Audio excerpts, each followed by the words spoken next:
Hey guys, welcome back to the channel. Today, I'm excited. We're gonna be doing compounds.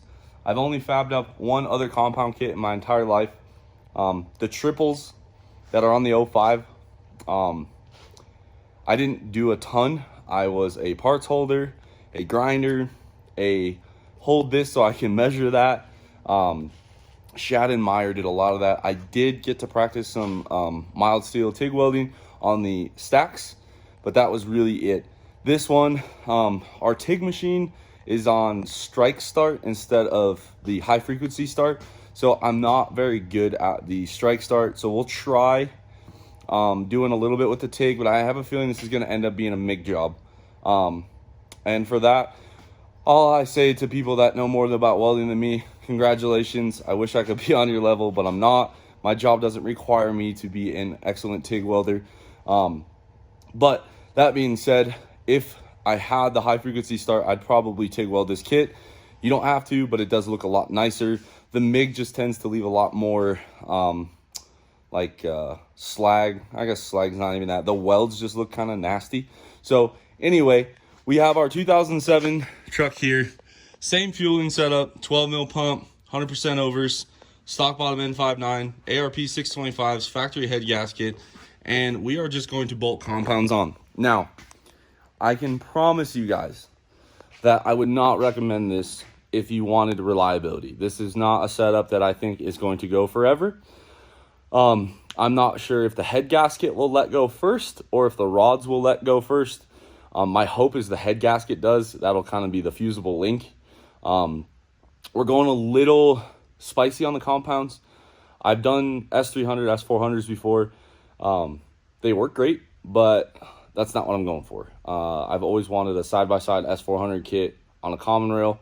You guys know I'm a big single guy, but watching the way Meyer's truck drives on the street, what we're going to do is we're going to make a pretty large compound that'll still spool pretty decently. So what we're going to do is, number one, we have to pull this 476 off. We're going to flip the steed speed manifold up so that way the flange goes this way. And we are going to take our old 467.7, put it on the manifold, and then we are going to take our VS Racing 485 that I got off Facebook Marketplace and put it right about here. And then we're going to run a full exhaust. If time is short, I might just hood stack it just temporarily, but I do want to run this as a full exhaust because this is a daily driver, and hood stacks are fun for about a week and a half tops.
All right, so now we got our manifold, turbo, oil feed line. I'll leave the drain for right now. I just put a piece of paper towel on it. Got to get the downpipe out because obviously we won't be using that. Got our steed speed pulled out. Everything looks good, even the turbo. This was a used one from Todd, so huge thank you to him. Now what we're gonna go ahead and do is get our manifold mounted in the reverse orientation, so the flange will be faced up. Put our stage 8s back on and get that 467.7 on. Going over the parts, obviously we have this VS Racing 485 9688 turbine. I think this is a 132 housing just by looking at it, not sure. Then we have our brand used 467.7, which we did our dyno testing on. And basically, yes, we're gonna use boots. We have a 5.5 to 3 inch boot. These are our power driven diesel leak test kit boots. Meyer uses the 4 to 3 and he's had great luck with it, so we're gonna give this a shot.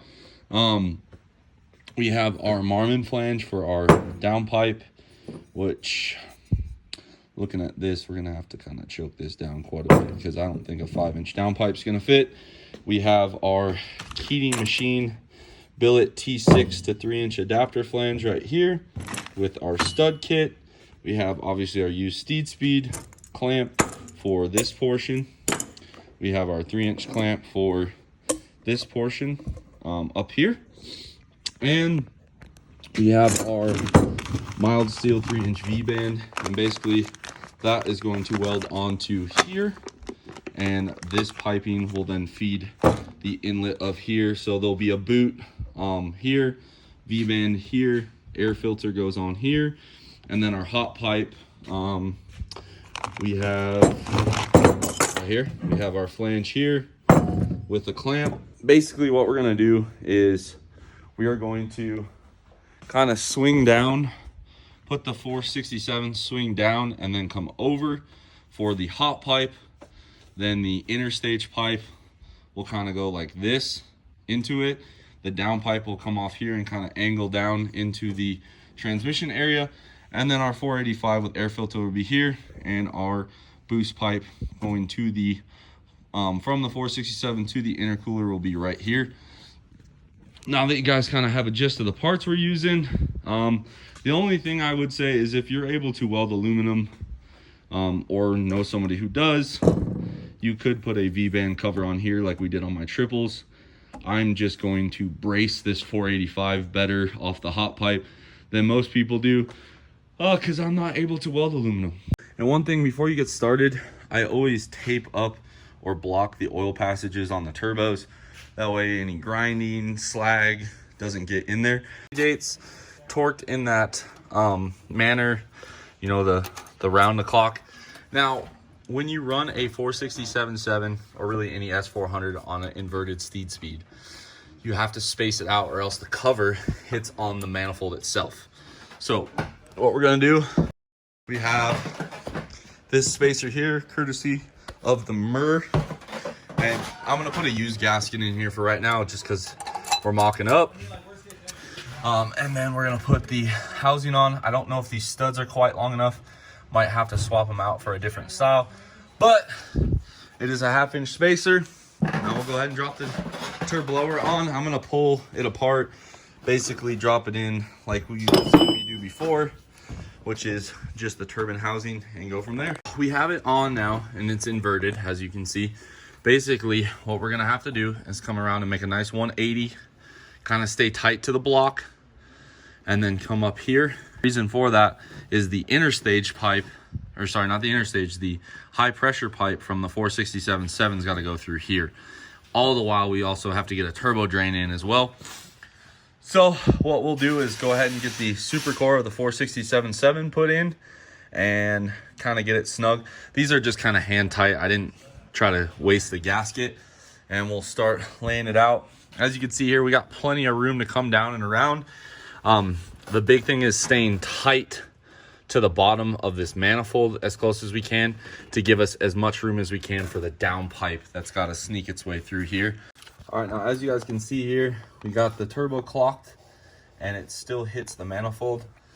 This is pretty decent on where this outlet comes out. What I'm gonna do is just grind down the ridge of this cover here. You can see it's a lot thicker through here. So I'm gonna kind of bang it up against the manifold, get a witness mark, which you guys can see, and go ahead and give it the old grindy so we get a little bit more clocking out of it. but I think this is actually gonna work out pretty slick. Myra and I were looking at this, and the power driven compounds take this route where it goes here and then comes in. I think to give us more room on the hot pipe and everything else, this is kind of how it's going to lay it out. The 4.7 or the 485 needs to come further forward, but I'm actually kind of digging it. It looks different than anybody else's kit. It clears the hood pretty nicely, so I'm actually digging it. We might make a little support brace where this comes down and makes a 90 to hold that pipe in, and then just 90 it into the intercooler. All right, guys, so some time has passed. We got our 180-degree bend here. As you can see, that's fully on the manifold. We'll come over a little bit. All right, so what we did on my 05 and what we're doing here is engine stand to hold the turbo. And basically this is the way it's going to look. This one's kind of rotated a little outboard, but anyway, just kind of looking at everything. The interstage pipe should be able to go just like that, no problem. This one will come out, forward and down. Got plenty of room for a nice big PDD air filter. And we have our T6 foot kind of kicked down where we can see it. So now we gotta put the hot pipe on and kind of see where we need to go from there. All right, guys, I've said it before, I'll say it again. Not a welder, but we got her all migged up. So far, so good. We're gonna go ahead, put the hot pipe in, set the turbo in there, and get to working on the interstage pipe, the intercooler pipe, and the downpipe. Just a little tidbit for you guys. I fill up anything I weld with water to check for leaks, and we are actually golden like a shower, a little splashed from when I stopped filling it, so I'm actually really happy with that. And then another tip, make sure you guys clean out the slag. You guys, especially if you're doing this with a MIG job, make sure you clean out the slag. I mean, I don't see anything. That's actually really incredible for me. I'm actually really impressed. Usually I got a couple pinholes I got to worry about, but not this time. Guys, I am freaking pumped. We got the hot pipe all fabbed up. It doesn't leak. We got plenty of clearance. We're gonna start working on the interstage pipe. Murr has offered to do the downpipe, which to be fair, yeah. To be fair, I think the hot pipe honestly was the hardest pipe to fab. And then basically what we're gonna do, now that the hot pipe's done, we're gonna go ahead and build the intercooler pipe. We also have to build the support, which I think what I'm gonna do, Amishly, is probably drill this flange and put a bracket on the backside of this flange, and we're gonna go down to that motor mount bolt right there. You can get away without bracing these, but I welded it, number one. Number two, we are going to boot on this interstage pipe, which gets rid of some of the strength. So guys, we got our interstage pipe. This is an O-ring V-band to our boot. We got about 1.5 inches in here, and I put a nice bead on there. Should be plenty for a 3-inch clamp to grab. Since this is interstage, I'm not too worried about it. I mean, even if this setup makes 100 pounds, hopefully this is only doing 50 of it. So yeah, it looks pretty cool. Hot pipe's done. Murr is working on the inner spooler pipe. Then we gotta do the down pipe and the brace. So guys, we have a really tight 90 that we have to hit. So what I did was I machined this flange down, and we'll have to kind of massage that in there. But basically I did a tight 90 in 4-inch. We're gonna clear the factory AC and then make another sharp 90. Actually, I guess it'll be kind of like a 90 with a little bit of English, I guess. And then from there, what I did was I took this 5-inch flange and I cut it, and then I beat it in so it would go on this flange here. And I think what's gonna have to happen, I might have to turn this turbine housing a little bit in the lathe to get it to not interfere. A little update, Murr got the hot side, high pressure side done. Well, at least tack welded. And I've been working on this downpipe here. We got the bend to go towards the tranny and some straight. We're gonna need about a foot more straight. And then Murr's gonna machine down this flange for us so it'll fit. Out of respect to my safety, I did not film this portion because I needed all hands on deck. But basically what I did was I machined this portion of the turbine housing shorter, and then I narrowed this a little bit. Still gonna seal really nicely, but now we have full engagement on the turbine housing, which is really, really nice. And now we can continue on. Again, I apologize I couldn't get you guys any lathe footage, but this turbine housing is really heavy. I needed my wits about me when I'm spinning it on the lathe, so hopefully you guys understand safety sometimes is important. And then as you guys can see here, got the hot pipe, got the downpipe kind of headed back towards the tranny. Like I said, just a lot of straight, and you can kind of see the tail end of that down there. So when it's too cold outside, we got black for the piping. Turbos are going with that nice candy red. Just kind of getting it all painted up. We're gonna call it a night, pick this up tomorrow and finish the downpipe. So it's day 2. I got a nice rest. Murr is working on the support bracket, and I am currently making a disaster out of this downpipe, and we're just trying to hit that target down there. All right guys, so we got our downpipe all fabbed up. I did it with the MIG, so it looks like shit. Got our 4 to 5 adapt tray / Marmon flange here. And all I'm gonna do is give it a nice coat of paint. We don't use anything fancy when we paint this stuff, just the VHT flame proof. And then we're gonna wrap it in downpipe wrap. Meyer knocked out our primary turbo support. We are harnessing those 2 engine bolts right there, and he did 2 bars. It's just tacked, and this thing is solid. Like, looks really good. We're gonna go ahead, finish weld that, get it painted.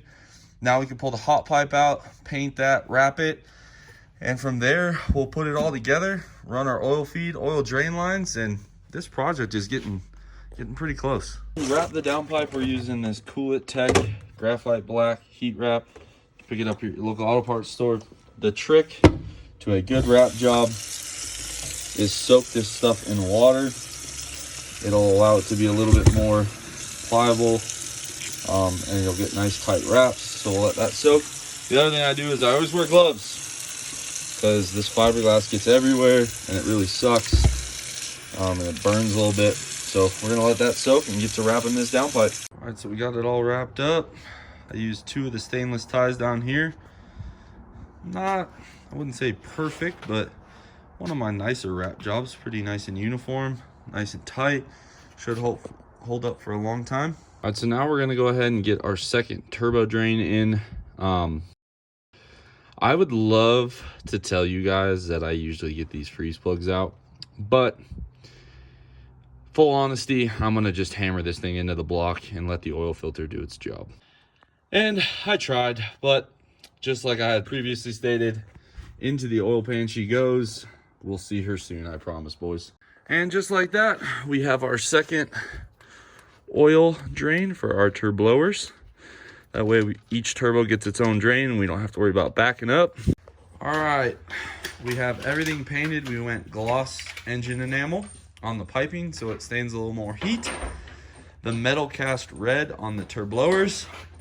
The flame-proof gloss black. Then we wrap them in that Cool Tech wrap. Got everything all done up nice and pretty. Meyer has a source for longer studs. They are from O'Reilly's. They're Napa, but yeah. And what are they for? They're a water pump stud. If you just go in the aisle, they're sitting there. But here's the box part numbers up there. And those are 70 millimeters long. It's actually exhaust fan fabricate. I thought it was a but basically, they're long enough to accommodate the turbo, and the spacer, and the 2 gaskets. Pretty sweet. So now we're gonna go ahead, get the stud swapped out on the manifold, put the manifold turbine housing on, downpipe, hot pipe, and kind of go from there. We have our 83.90 turbine housing on, our inverted manifold. Snuck the EGT gauge down in between the manifold and the head. Got it in the reverse location. Now, Meyer is gonna go down there and accept the downpipe. Our downpipe and our hot pipe. The hot pipe is still kind of loose, so we can clock it around. Meyer's gonna go ahead and put the support on. That way we can put the manifold charger on. After fighting with the downpipe a little bit, got that all hooked up. We got nice little clearance there. Got clearance on the bell housing and the frame. Not much, but it's there. Now we're gonna go ahead, set the manifold center cartridge in and get the oil feed, oil drain lines ran for that. Then we'll do the 485. The oil feed, oil drain lines is same as I had covered before on assembly, not a big deal. The 467.7, we'll be grabbing this fitting here and the drain on the back. The 485, we'll grab one of these two top 1/8 inch MPT drains and that forward drain.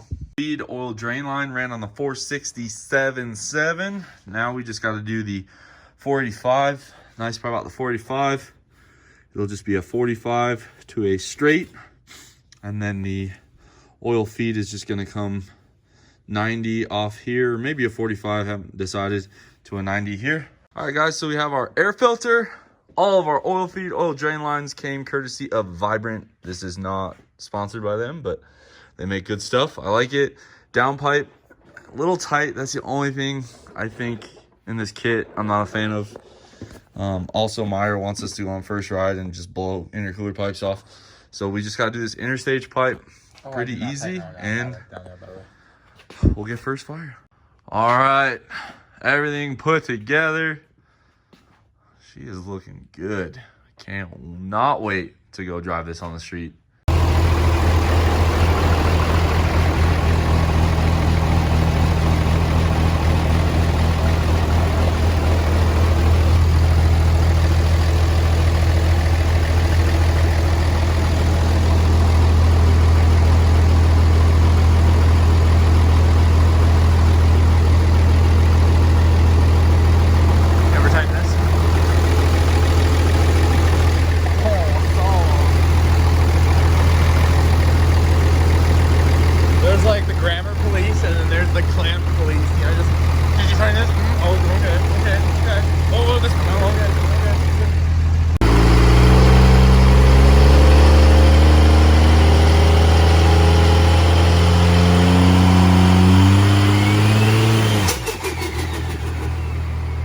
After our maiden voyage with the Murr, it appears we lost the head gasket on a 3rd gear rip. It hit about 70 pounds of boost.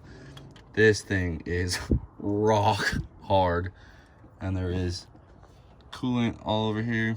You can hear it bubbling in the bottle. So I would say that this setup, certified ripper and a half. But we'll drive it. It's fine. So Meyer and I checked the studs. They moved kind of early, so we're hoping we can maybe still save this head gasket. The MLSs are a lot more forgiving, so we're gonna go ahead and do a hot retorque. They moved at what, 130, 125?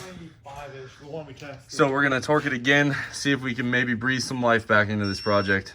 All right guys, I know I'm gonna get this question in the comments why we decided to do a hot retorque. So what I have here is your factory, well this might be a Molly, but a 12 valve head gasket. As you can see, there's this O-ring material printed onto a fiber gasket.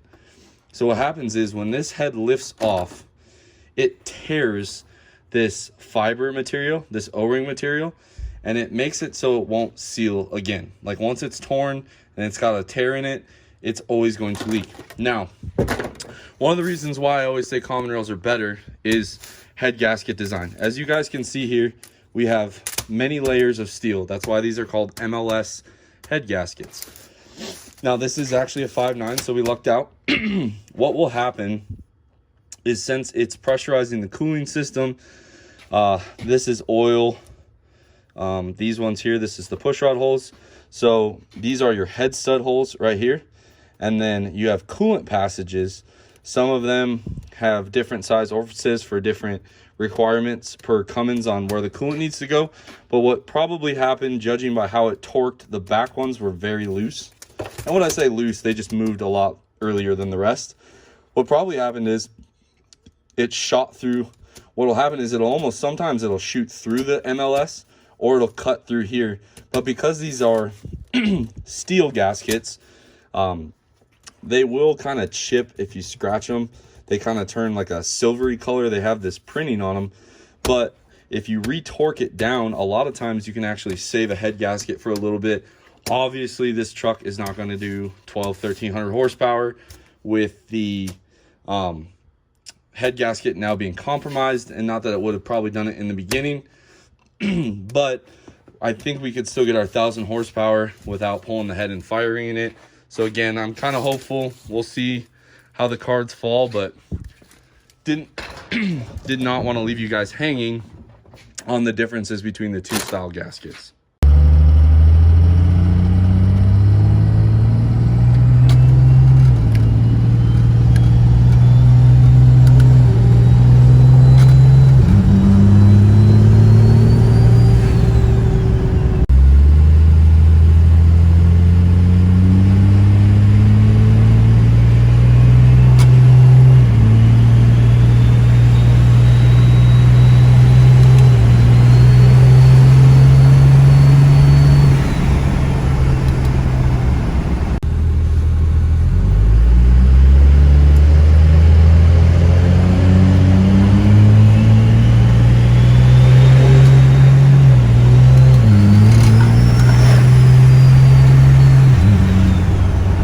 Wrap this video up.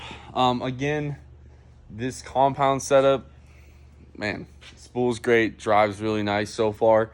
I'm a huge fan of the way it looks under the hood. I really appreciate Meyer's help with this project. Definitely couldn't have got it done as fast without him. And man, the side-by-sides with the power-driven filter, I don't know, I'm a fan. This is probably the nicest looking kit in my opinion. I know a lot of guys put it down there. This is kind of like all up in your face. It just looks really cool. And I mean, we did it all here. Nothing crazy. We did have a lot of access to bends, but if you plan it out in your head, you should be able to order most of this stuff from like Summit. And in closing, hopefully you guys like this video. Subscribe if you have not. I have a feeling we're getting really close to that 1000 horsepower number. And make sure you guys leave a comment what you think, how you like the kit, things you would think would be done differently. Let me know. I will see you guys on the next one.